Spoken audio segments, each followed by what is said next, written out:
From New York, the makers of Clippercraft clothes for men and 924 leading retail stores from coast to coast present the world's most famous detective, Sherlock Holmes.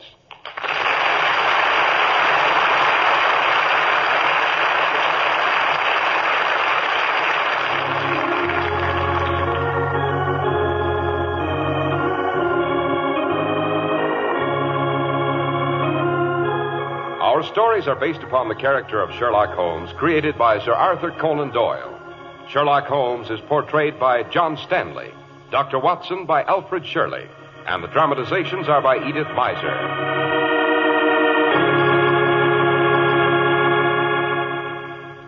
Tonight, the stars are frosty bright. No wind, no clouds, just clean, clear cold. Feels good to be sitting in front of your cozy fire, Dr. Watson, with our feet stretched out on the fender. No, don't get too comfortable, Mr. Harris, because tonight I'm going to tell you about one of Sherlock Holmes' most important cases. The case of the stolen naval treaty. A naval treaty, Doctor? A highly explosive document. Explosive? Yes, it threatened to blow the peace of Europe into bits. And did it? Now, really, Mr. Harris, you mustn't get ahead of the story. And let's not forget your part in the program. Right, Dr. Watson. And my part in the program is really a very simple one. My job is to tell our listeners the great big idea behind Clippercraft clothes. It's just this: to bring you the finest values in clothes in America at the friendly local store you can trust. Now, naturally, this is not easy. It takes real planning. It's the remarkable Clippercraft plan that makes it all possible, concentrating the buying power of 924 leading stores across America, making tremendous savings in manufacturing and distribution costs. You've a treat in store for you if you've never seen Clippercraft clothes. Beautiful Clippercraft suits that look like twice as much money and wear like it, too, are only $40 and $43.75. Top coats and overcoats are only $40, and sport jackets only $25. They're so amazingly fine that we urge you to compare them with clothes selling for many dollars more.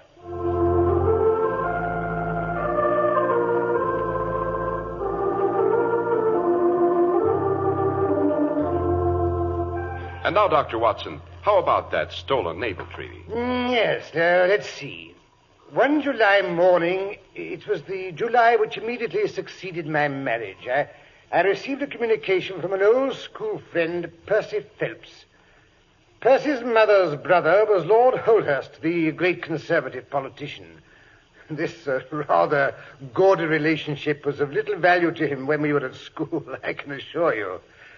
However, the letter seemed to be fairly urgent, so I hurried around to Baker Street. I found Holmes in his dressing gown, plunged in the middle of a chemical investigation. A large curved retort was boiling furiously in the bluish flame of a Bunsen burner. Seeing the look of concentration on Holmes' face, I seated myself in my old armchair and waited, hardly daring to breathe.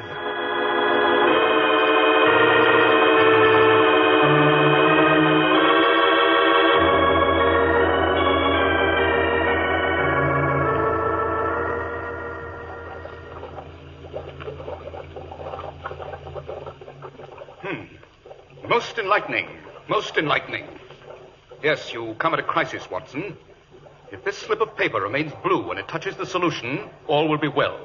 If it turns red, it means a man's life. I say... Shh, don't interrupt, Watson. This is the crucial moment. Now, watch carefully. There.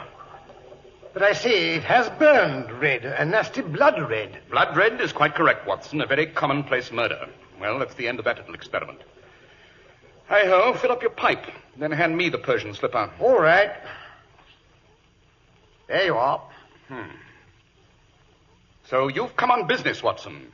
Yes, but how did you know? The letter clutched so tightly in your right hand, not to mention the look of excitement and anxiety on your face.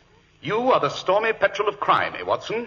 What is it? This letter, it came in the morning mail. Read it to me, that's a good chap. It's from an old schoolfellow of mine. I haven't seen him for years. Yes, but what does he say? The letter is headed Briar Bray, Woking. My dear Watson, I trust you still remember Tadpole Phelps, who was in the fourth form when you were in the third. You may even have heard that through my uncle's influence I obtained a good appointment at the Foreign Office where I was in a situation of trust until a horrible misfortune suddenly blasted my career. Do you think you could persuade your friend Sherlock Holmes to come down here to help solve this terrible mess? Assure him that the only reason I have not asked his advice sooner was because I have been completely off my head for 9 weeks. I am still so weak that I have to write by dictating, as you see. Your old schoolfellow, Percy Phelps. Let me see that letter. Doesn't tell us very much, does it? Oh, hardly anything. Yet the writing is of interest. But it's not his own. Precisely. It's a woman's. But it looks like a man's. No, it's a woman's, and a woman of unusually strong character. It's always interesting to know that your client is in close contact with someone who, for good or evil, has an exceptional nature. Yes, my interest is already awakened in the matter. Then you will take the case? The next train for Woking leaves in exactly 43 minutes. Hurry, Watson, or we shall miss it.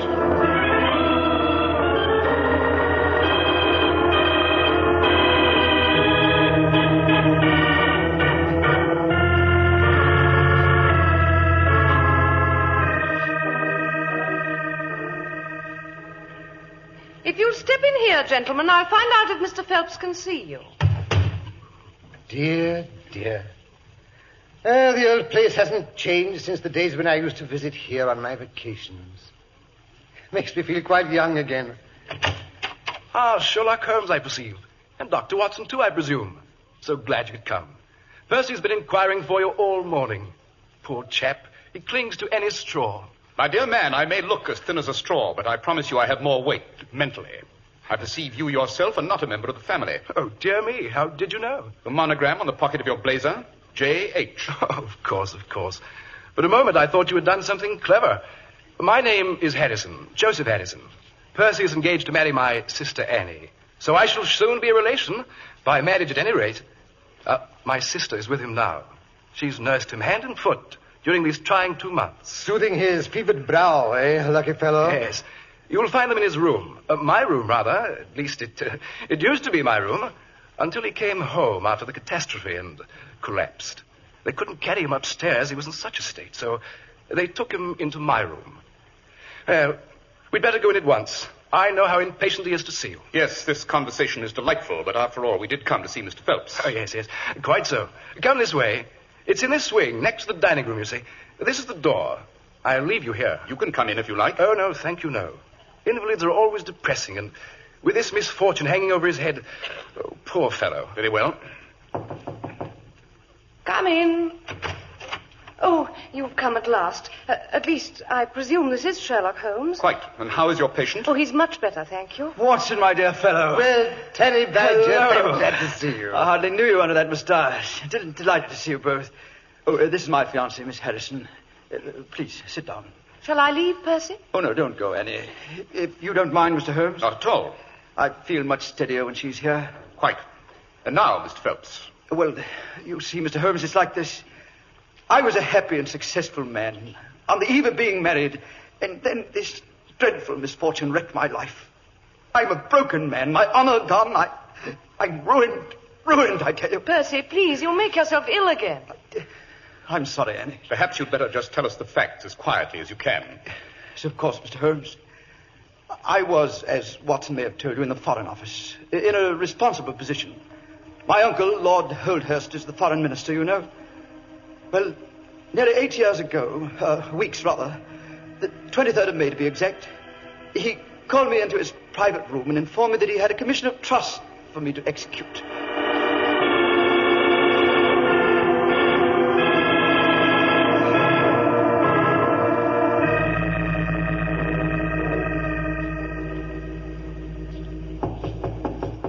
Come in. Come in. Oh, it's you, Percy. Anyone out there in the hall? No, sir. Good. Come in and lock the door. Now, come over here. I want to make sure we can't be overheard. That's it. What's up, Uncle Bert? You look tremendously solemn. It's a solemn matter, Percy. You see this piece of paper? It's a secret treaty covering our naval situation in the Mediterranean. Harmless enough in itself, but a bombshell if it should fall into the hands of, well, a certain government. You mean? The very walls may have ears, Percy. Let us merely say the country of X. You understand? I understand. I want you to make a copy of it. I must have a complete copy by tomorrow morning. You may have to work on it the better part of the night. Oh, that's all right, sir. Joseph and his brother, is going to stop by for me. We're going to take the 9 o'clock train together. He can tell the family I've been kept in town on business. Very well. But leave the message with the commissioner downstairs. I don't want anyone in your room when you're copying that document. Very good, sir. When you've finished, you can put the document and the copy in my safe. You know the combination, I believe? Certainly. That's all, Percy.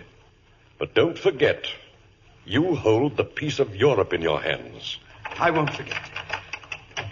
Good night, Uncle Bert. Good night. Well, looks as though I'll have to make a night of it.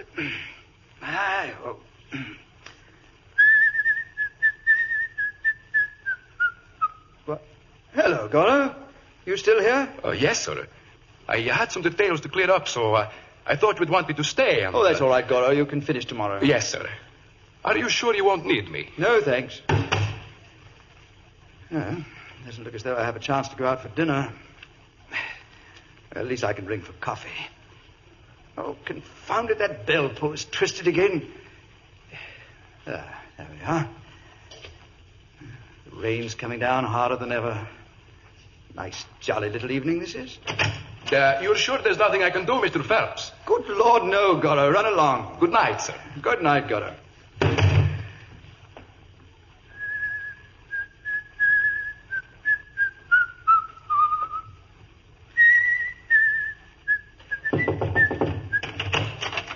Hello. Who in thunder are you? I'm the commissioner's wife, sir. What's more, I'm the char lady around here. The char lady? Oh, I see. I don't believe I've ever had the pleasure of making your acquaintance before. No, sir, that you haven't. If you mean what I think you do. Oh, would you inquire if your esteemed spouse would spare me a cup of the excellent coffee he keeps hot for any pay slaves of the Empire who are obliged to work at night? You mean Herbie should bring you up a cup of coffee? Yes, please. I'll see what I can do about it. Yes, use your influence. Well, now, let's have a look at that treaty. Great Britain, a triple alliance. Yes. French fleet, complete ascendancy.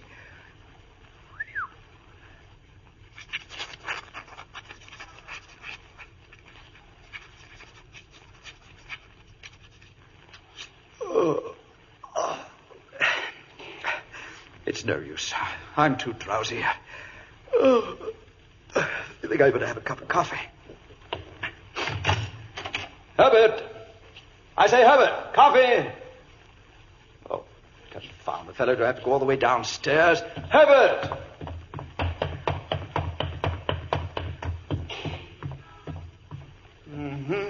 Fast asleep. Hey, Herbert, wake up. Hello. Oh, it's you, Mr. Phelps. Yes. I came down to see if my coffee was ready. But I think the front doorbell just rang. Bell? Yes, sir. But if you was here, who rang that bell? What bell? I told you it was the... It's the bell of the room you was working in, sir. Great thunder, my bell, but there's no one up there. The treaty. Oh, good heavens, I left it on the table. Quick, Herbert, we've got to get up there. Something terrible is happening. What? Oh, no, don't run so fast, sir. Pray God, it's not too late. Oh, wait, I'll open the door. Stand back, Herbert. They may be armed. I've got my army revolver. Why, there's no one here. What? Look, the treaty. The treaty's gone. Oh, who could have taken it? No one's been in the front way tonight, sir. And there was no one in the rooms but yourself.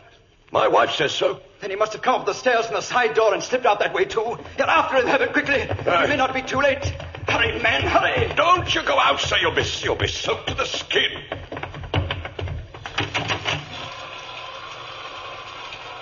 There's a policeman on the corner. Maybe he's seen something. I say, Bobby. Yes, sir. There's been a robbery in the Foreign Office. Has anyone passed this way? Been standing here a quarter of an hour, sir, and only one living soul's passed in that time. Who was it? A tall old lady in a paisley shawl. She seemed in a hurry. Well, that was my wife. Which way did she go? You're just wasting your time, sir, and every minute is of importance. Yes, all right. We'll go back and phone Scotland Yard. Oh, this is terrible, Herbert, terrible. We're ruined. Never you mind, sir. You'll lose your post, perhaps. But they can't do nothing so dreadful to you. It's not myself I'm thinking of. It's England.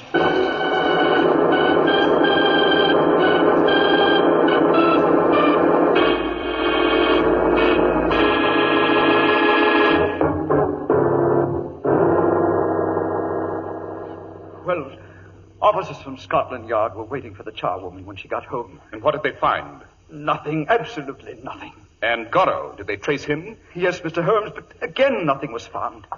Oh, I was frantic, out of my mind. They had to get a doctor to take me home. I was delirious for 7 weeks. And these two people, Gorrow and the charwoman, they've been under observation ever since, I suppose? Yes, with no results. You say it had been raining all evening? Yes. But you found no traces of any kind in the room. No footprints, I mean? Absolutely none. Not even those of the charwoman's muddy boots? How do you explain that? Well, the charwomen are in the habit of taking off their boots and wearing just carpet slippers. No footprints, eh? That's enlightening. Must have come in a cab and got away that way, too. That explains the policeman's not seeing him. Now then, Mr. Phelps, could anyone have been concealed in the room or in the corridor? Impossible. There was no cover of any kind. Windows? 30 feet above the ground and locked on the inside. Then it must have been the side door. Who knew you were to have the treaty in your possession? No one. I'd stake my oath on that. In your opinion, what would happen if those papers were to fall into the hands of a rival government? War. Almost instantaneously. But it's 8 weeks and we're not at war. Therefore, it's not unfair to suppose the treaty hasn't reached them. I don't imagine the thief took the treaty in order to frame it. Quite, and he's undoubtedly waiting for a better price. There's only one clue that puzzles me. What is that? The bell. Did someone ring it to prevent the crime, or was it an accident? If we only knew why the bell was rung, we should have the solution of this case. It's even possible that he didn't... Of course. What a fool I was not to think of that before. You think you can help me? Possibly. God bless you for that, Mr. Holmes. If we can keep our courage and our patience, the truth must come out. But Percy has one more adventure to tell you about. You're sure you're strong enough, darling? Oh, I feel better than I have for days. Hope is a splendid tonic, Annie. And what was this other incident, Mr. Phelps? Well, you see, Mr. Holmes, last night was the very first night that I've slept without a nurse in my rooms. I was rather wakeful. I had a nightmare or two. And suddenly, I heard a slight noise. What kind of noise? Like a mouse gnawing a plank. It grew louder, and all at once there was a sharp metallic snick. Someone forcing the window. Yes, I realized that, too. I jumped out of bed and flung open the shutters. A man was crouching in the window. He was gone like a flash. What did he look like? I don't really know. He was wrapped in some sort of cloak which came across the lower part of his face. Oh, one thing I am sure of. He had a long weapon in his hand that looked like a knife. I saw the gleam of it as he turned to run. I shouted after him. And then? Then I must have collapsed from the effort. The next thing I knew, I was surrounded by the entire household. Oh, Joseph and the groom found marks in the flower bed outside this window. You can see them from where you sit. Dear me, yes. I'm afraid Joseph and the groom have been a bit too energetic for me to learn anything from the traces. The flower bed looks as if it had been trampled on by an army. Oh, I'm sorry. Why should a burglar, if it was a burglar, choose to enter this room? The dining room windows are much larger and more accessible. I can't imagine unless it's a plot against Percy. Oh, that sounds a bit melodramatic, Annie. Not at all. There's something in what Miss Harrison says. So much that Dr. Watson and I are going to take you up to London with us. Yes, but he's not very strong, you know. The trip to London will not be nearly so dangerous to your fiancé, Miss Harrison, as another night in this room. Good heavens. And another thing, Miss Harrison. You can be very helpful to us and to Mr. Phelps if you'll do one thing for me. It may take courage, but I think I can promise that you'll be in no great personal danger. What is it you want me to do? Stay in this room until you go to bed tonight. Don't leave it for an instant. Mr. Phelps' reputation and my whole future may depend on it. I'm not going to ask you to sleep here, but when you leave for the night, I want you to lock the bedroom door on the outside. Yes, but look here. Something might happen. Shh. Not a word to anyone. It's for his sake, remember. Come in. Lunch, everybody. Something especially nice for you, Percy.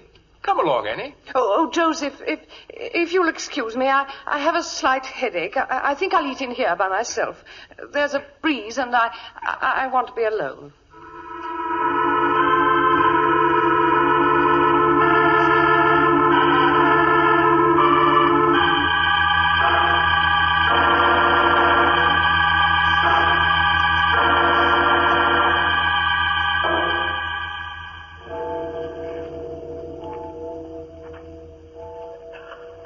I can't say I enjoy cross-country walks in the middle of the night, Watson. I thought we were going back to London. That's what you told everybody. We get on the train with Percy and the nurse, and then we get off at the next station and leave Percy and the nurse to go up to London alone. It doesn't make sense. Stop fussing. He'll be all right. I sent him on to Baker Street. With any luck, we should be there ourselves in time to have breakfast with him. Yes, but why sneak back to Briarbrae like this? Not so loud. There's the house now. You can see its gables in the moonlight. Follow me here, through the hedge. Yes, but why the hedge when the gate's open? Not so loud. We've got to get as near to the house as possible without being seen. I say there's quite a mist rising. Ghostly-looking white strips of it over there in the meadow. I say, look. The lamp is still lit in in Joseph's room. Miss Harrison must have kept her promise. Shh. Yes. There she is, reading a book. Now she's put it down. She's picking up the lamp. I say, Holmes, she must be getting ready to go to bed. Quite possibly, Watson. I only hope she doesn't forget to lock the door on the outside. There she goes, to the dining room. Now the light's gone. I say, the mists are creeping up from the meadow, aren't they? If only the thief doesn't wait until they blanket the house. Look, the service door is opening. Excellent. I didn't think he'd wait very long. Here he comes out into the moonlight. He's wearing a long black cape. You can't see his face. He's forcing the window. He's got it open. He's climbing over the sill. We must get closer so we can see. I see he's lighting the candles on the mantel. Look, he's pulling back the rug. In the floor, I thought so. He's lifting up a board. Now then, Mr. Joseph Harrison, be good enough to hand over the papers you've just removed from that hiding place. Look out, Holmes, he's got a knife.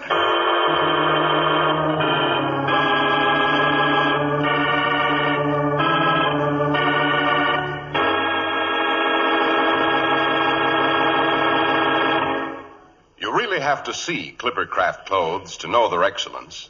And it's easy enough to see them right at your own local independent store.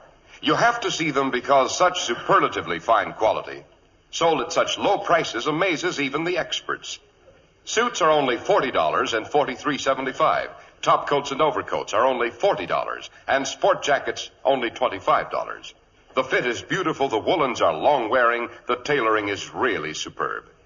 The famous Clippercraft plan makes this sheer magic possible, concentrating the buying power of 924 leading stores across the nation, giving you the savings from this group buying at the store you trust. Selling expensive clothes at inexpensive low prices at the nation's finest independent stores is the great big idea behind the Clippercraft plan. That's why men who know insist on Clippercraft clothes. So be sure to visit the Clippercraft store in your city. The leading stores in the metropolitan area that bring you Clippercraft clothes are Saks 34th, Broadway at 34th Street, Manhattan, Abraham & Straus, Brooklyn, the Boulevard Men's Shop, Kresge, Newark, New Jersey, and the B&B Clothes Shop, 16408 Jamaica Avenue, Jamaica. These great, courteous, and friendly stores are proud to add their names to that of Clippercraft in the label of your suit, top coat, sports jacket, and overcoat.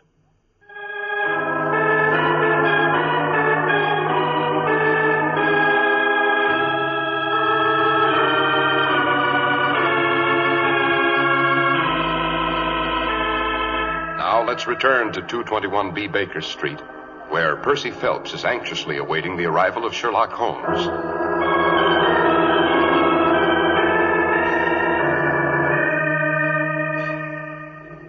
But it's almost 9 now, Mrs. Hudson, and Holmes said they'd be here for breakfast at 9. Now, don't you worry, Mr. Phelps. If he says he'll be here for breakfast, he'll be here.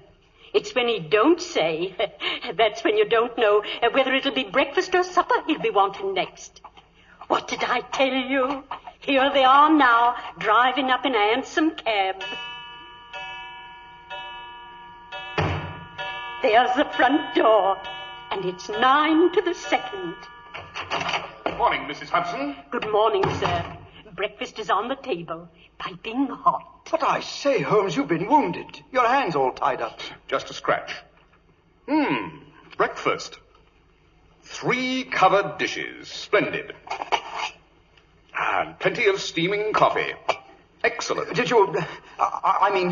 Come. Business can wait until after breakfast. You look as if you needed a bit of nourishment, Mr. Phelps. Well, I'm really not very hungry. Well, we are, aren't we, Watson? I'm ravenous. Aha! What's this? Curried chicken. And, this? Ham and eggs. Better and better. Which will you take, Mr. Phelps? Thank you. I couldn't touch a thing. Oh, come, try the dish before you. I'd rather not, really. Well, then, I suppose you have no objection to helping me. Let's see what that dish contains. Certainly. What? It's papers. It's the naval treaty. The naval... Oh, God bless you, Mr. Holmes. God bless you. You saved me and you've saved England. Don't mention it, my dear chap. Don't mention it.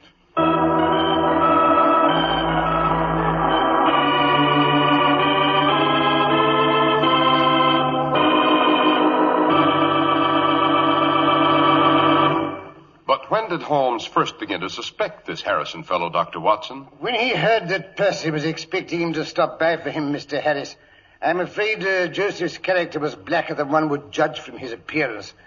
We learned later that he had lost heavily in dabbling in stocks. And he thought he could turn the treaty into money. Yes. Besides, no one but Joseph could be so anxious to get into that bedroom because no one but Joseph could have concealed anything there. Also, the attempt was made the first night the nurse was out of the way.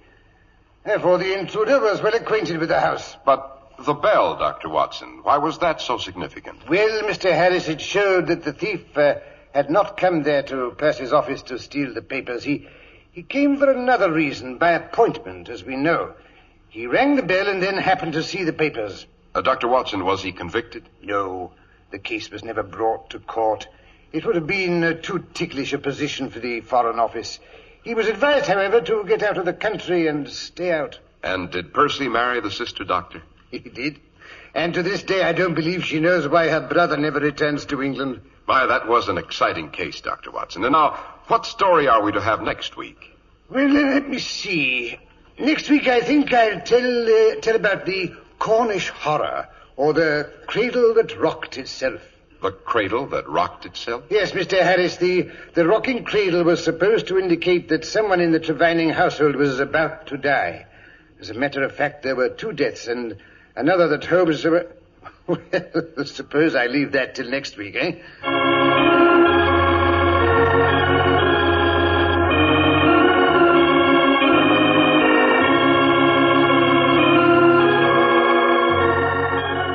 The makers of Clippercraft clothes and 924 leading retail stores from coast to coast have brought you another in the new series of broadcasts featuring the world's most famous detective, Sherlock Holmes.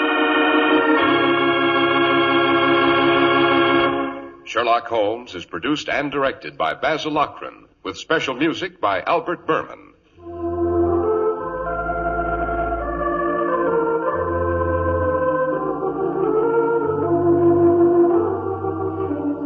If you don't know your Clippercraft dealer, write Clippercraft, 200 Fifth Avenue, New York City. Be sure to listen next week to Sherlock Holmes in the case of the cradle that rocked itself. If you'd like to attend the Sherlock Holmes broadcasts in New York, see your local Clippercraft dealer, and he'll tell you how to obtain your tickets.